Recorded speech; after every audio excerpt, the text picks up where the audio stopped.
If you want to be better than 99% of the people on the planet, you need to do what 99% of people don't do. This phrase sounds like a cliché from the back of a truck or from your grandmother who posts on Instagram, your aunt who posts those photos on Instagram with butterflies saying good morning and images of Clarice Spector with some catchphrases that are often not even hers, but it is a phrase that makes sense from a statistical point of view. Contrary to what you think, being better than 99% of the people in the world is not difficult, but you are the one who makes it complicated.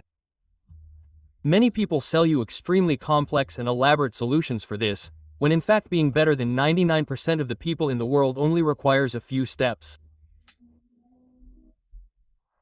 In this video here I will show you what you need to do to be better than 99% of the people in the world. All based on neuroscience and behavioral psychology. And once you engage in this process, your evolution will most likely happen.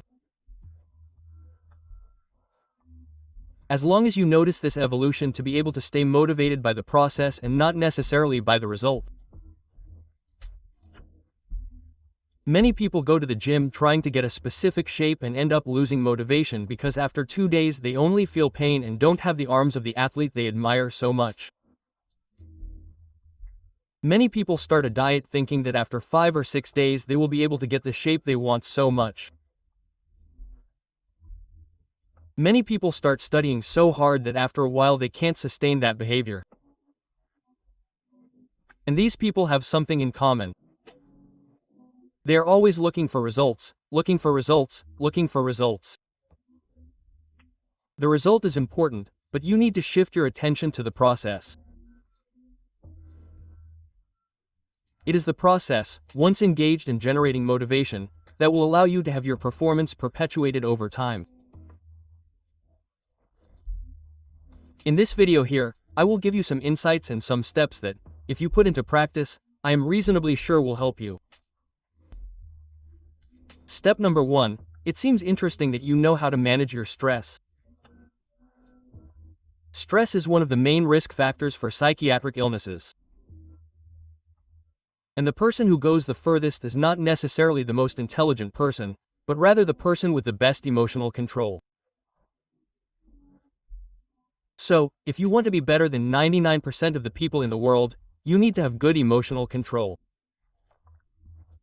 And to do that, you need to pay attention to your emotional states. You need to consume content that aims to bring you emotional intelligence. And, most importantly, it is important that you understand what stresses you out on a daily basis. And what stresses you out on a daily basis needs to be removed from your life as much as possible, so that in the long run chronic stress does not set in and you become a hostage to it. Step number 2, for changing habits, seems to be more interesting for you, all of this based on neuroscience, okay? Step number 2, for changing habits, seems to be interesting for you to change your environment and not necessarily just have willpower, okay? So, if you want to stop smoking, if you want to stop drinking, if you want to stop consuming pornography, if you want to stop having some dysfunctional habits that you have, it seems to be interesting for you to control your environment, including the people who live with you. These people who live with you are often the triggers for your dysfunctional habits and addictions. Neuroscience studies indicate that controlling your environment seems to be more effective than simply having willpower. Step number 3. The prefrontal cortex works together with limbic regions. For those who don't know, the prefrontal cortex is a region of the brain responsible for planning and executive functions along with rationalization, okay? And it seems interesting that you have this region of the brain well developed. This region of the brain works together with the limbic system, which is a region composed of several areas that tend to modulate your emotions. And these two regions communicate, balancing each other out. Sometimes you have the region of emotions more active, and sometimes you have the regions with the region of rationality more active, as if it were a seesaw. In fact, if you have a lot of rationality, this doesn't seem to be as functional, because emotions are important, contrary to what many people say, for our decision-making. It's very difficult, for example, to change your behavior if you receive negative feedback and you don't feel that negative emotion. You receive feedback from a boss, from your boyfriend, from your girlfriend, from a family member, about something bad you did. If you don't feel bad about it, the likelihood of you changing your behavior doesn't happen. This is what often happens in cases of psychopathy. So, emotions are important for decision making, but you can't be consumed by your emotions, and it's important that your prefrontal cortex is also active. To do this, an excellent starting point is to keep an emotion diary. An emotion diary will allow you to have more emotional intelligence, since you are categorizing your emotions throughout your day. So, if you want to try this, get it and create a diary where at the end of the day you always write down how your day was and how it impacted your emotional health. Step number 4, your brain is plastic, okay? What does that mean? It changes as you expose yourself to experiences. As you submit yourself to new stimuli, the brain circuits composed of neurons, which are cells in your brain, change in response to this new experience. That's why when you use drugs, for example, the fact that you use drugs can alter your reward circuits, making you want to use that drug again. The same goes for any other behavior. If you go to the gym, depending on your experience in that gym environment, you may have a tendency to go back or not go back there. So, the consequence that our behavior generates, pay attention to this sentence, the consequence that our behavior generates tends to determine the probability of that behavior happening again. Put that in a sentence here in the video, editor.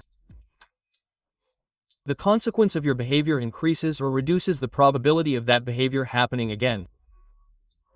For example, you put your finger in an electrical outlet and got an electric shock. You're not going to put your finger in an electrical outlet again, right? You went out with someone and that person hurt you a lot or something like that. The probability of you not going out again is huge, if you don't have, of course, the benefits that that person brought to you at another time.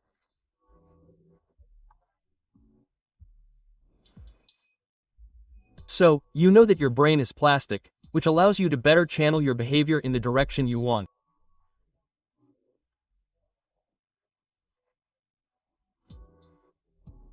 So, it's interesting that when faced with a new experience, that experience is pleasurable for you, reinforcing for you, so that you continue to perpetuate that behavior. Step number 5, we didn't evolve to be altruistic or selfish. We evolved to respond to the context we're in. Some specific environments can bring out your bad side. So, be very careful with the contexts and environments, including the people you spend time with, because these people can bring out behaviors that you have, that you don't often like. Many times, people, because they live in a bad environment, because they live with people who lead them down a bad path, end up having equally bad behaviors, since it's the environment that modulates our behavior and we are the average of the people we spend the most time with.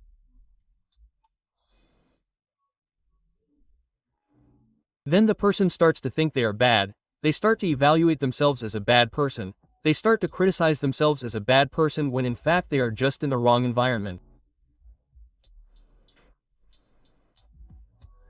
So take care of your environment and, if possible, live in more adaptive environments, including people. Step number 6. Your productivity will drastically decrease if you don't sleep well. If you don't sleep well, you will most likely be less productive, more impulsive, and more likely to have behaviors that you don't like, okay? There are countless reasons for this, but the main one is that your brain gets dirty, chemically speaking, when you don't sleep well. What is good sleep? Basically 7 to 9 hours for an adult and a young adult. For children it changes a little, but for an adult and a young adult it is basically 7 to 9 hours, with good quality, that is, without waking up too much during the night. To do this, you need to practice good sleep hygiene, which I teach in other videos here on the channel, on my Instagram, which is here on the screen, and on the dopamine reservoir, which is a subscription plan that I have, the link to which is below, in the first comment or in the video description. So, take care of your sleep, prioritize your sleep, because contrary to what many people say on the internet, sleeping is not a waste of time. Sleeping is investing in the quality of your brain's functioning. It's as if you allow the engine to cool down a little and then start working again the next day. If you don't sleep, you end up having an inability to reach the maximum potential of this engine, which we call the brain. Step number 7.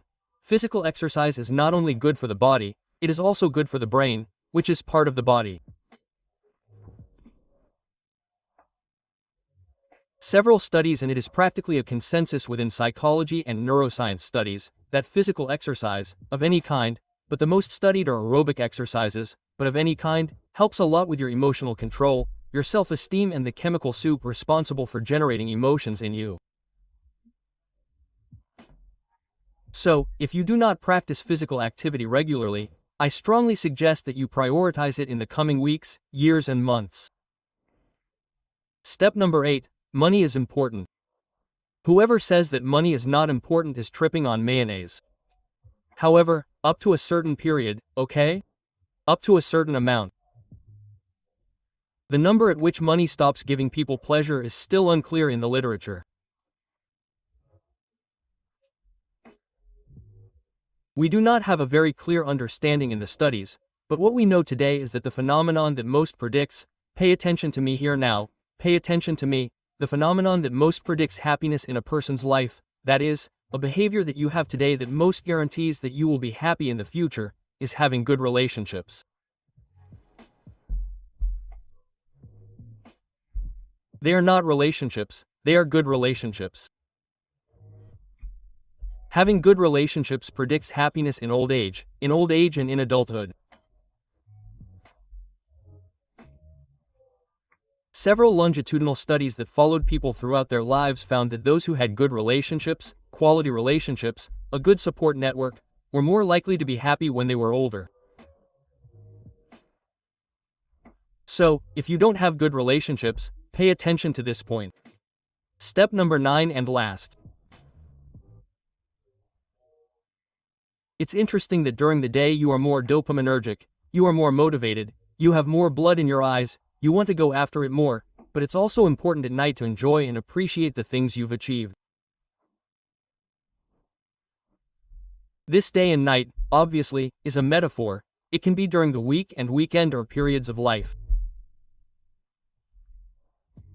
But what I mean by this reasoning is that it's very interesting and very important for your mental health that you have motivational peaks to go after what you want, but that you also have genuine gratitude for what you've already achieved.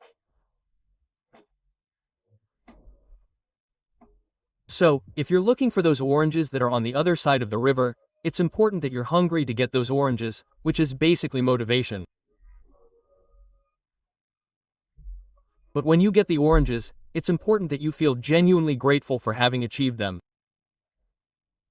And here I'm not talking about gratitude, thankfulness, or whatever. It's about genuinely being happy and feeling rewarded for what you've achieved. As you've noticed, there's no kind of miraculous strategy for you to be better than 99% of people. In fact, there are only indications that we have in studies in psychology and neuroscience that will make you stand above and ahead of 99% of people.